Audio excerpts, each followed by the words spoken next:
Nga kaming parish center, kinakailangan naming magsanay o mag-train ng mga facilitators ng mga tagapatnubay sa iba't ibang barangay. Pumili si Father Manny ng mga mag-asawa upang sanayin bilang mga katiwala pamilya na tutulong sa mahalagang gawain na ito. Ang napakahalaga dito is yung proseso ng tinatawag naming ugnayang mag-asawa. Yun po yung una naming sinanay para sa kanila, yung ugnayang mag-asawa, dahil naniniwala kami na kung maganda yung ugnayan ng mag-asawa, magiging maganda din yung pamilya. At doon nga, yung itong mga to na 12 couples na sinanay namin sa ugnayan ng pamilya, sila na rin ang nagpalaganap, sila na rin ang nagbigay ng pagsasanay sa mga iba't iba pang mga representatives ng different barrios din. At ito na rin po, yung ugnayang mag-asawa na ito ang na-create na parang katiwala programa pastoral. Ito po yung tinatawag naming KPP. Ito po yung parang PPC ng aming parish. Ako ay isang KPP. Ang KPP o ang katiwala programa pastoral ay nagbumula sa mga mag-asawa na nanggagaling sa iba't ibang barangay na ang layunin ay tumulong at sumuporta sa mga gawaing pamparokya. Ito rin ang mga grupo na katuwang ng aming kura paroko sa pagpaplano at pagsasagawa ng mga programa ng parokya.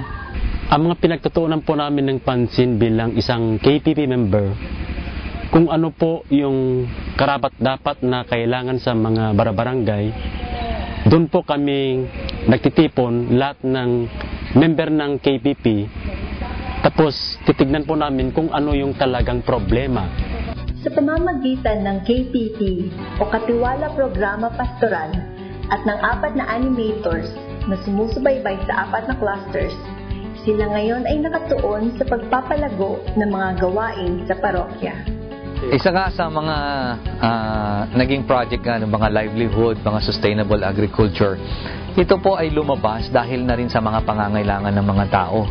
Doon mo makikita na ang mga tao, ang kanilang focus ay buhay. It's about life.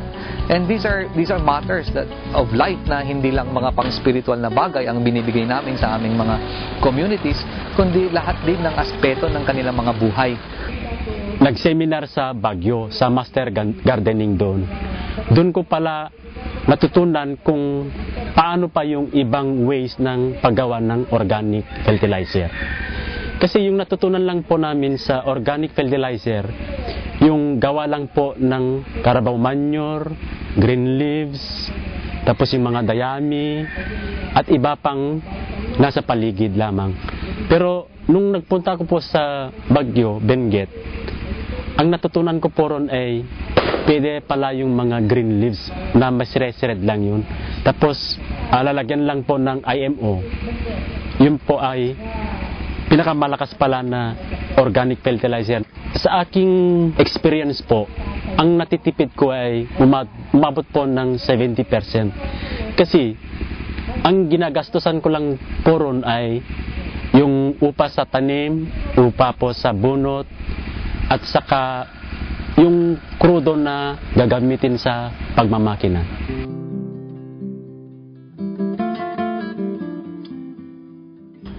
Ito po yung ginagawa ng isang katiwala pamilya. Napapaloob po dito yung aral binyag. Kung may nagpapabinyag po, lahat ng ninang at ninong, mga magulang po nung batang bibinyagan, binibigyan po namin sila ng aral binyag.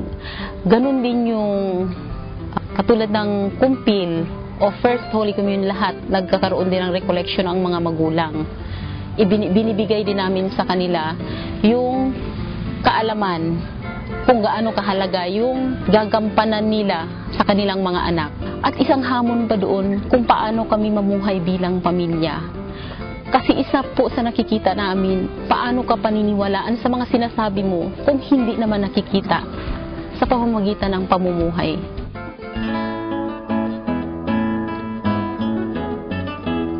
Bilang isang katekista, malaki po ang nagiging role namin upang mapalago ang kaalaman ng mga bata at mapalapit ang kalooban nila sa Diyos.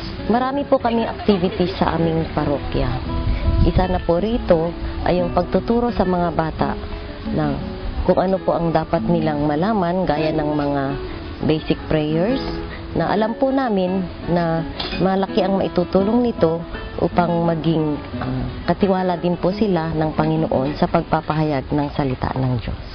Isa pa po sa programa ng aming parokya, sa aming catechetical program, ay yung paghahanda sa mga bata sa mga activities tulad ng kumpil. Malaki po ang nagiging role ng mga katekista sapagkat sila ang gumagabay sa mga bata.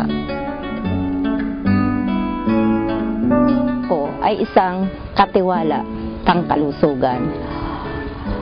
Kasama ako ng aming parochial doctor na pumupunta sa mga iba't ibang barangay, nagbibigay ng mga health education at mga training sa mga tao. Nagpasanay na din kami ng 20 health workers.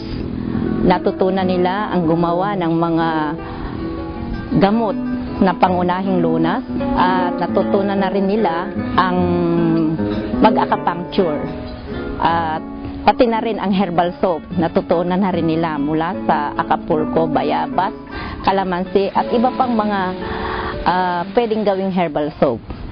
Nakapagbukas na din kami ng munting butika na ang layunin ay makatulong sa mga mahihirap na pamilya sa pamamagitan ng pagbebenta ng mga murang gamot. Malaki ang naitutulong ng butika dahil nga sa mababang presyo ng gamot at mababang consultation fee ng aming doktora.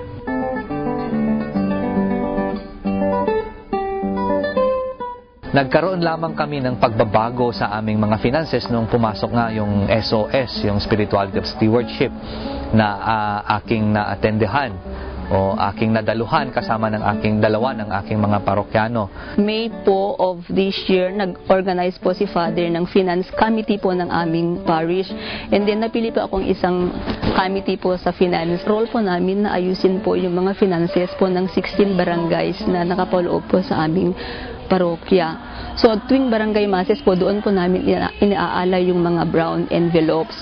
And then nire-record po namin yung mga yung mga offerings po per family.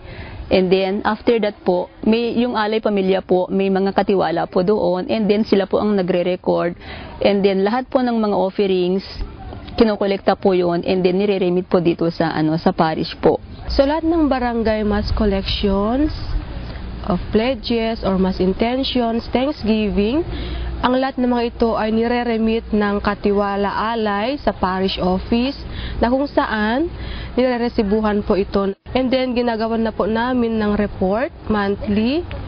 So automatic po, naka-reflect na po doon sa month na yon yung collection ng kanilang mass. And then yung pledges na rin po, monthly na rin po naka-reflect doon.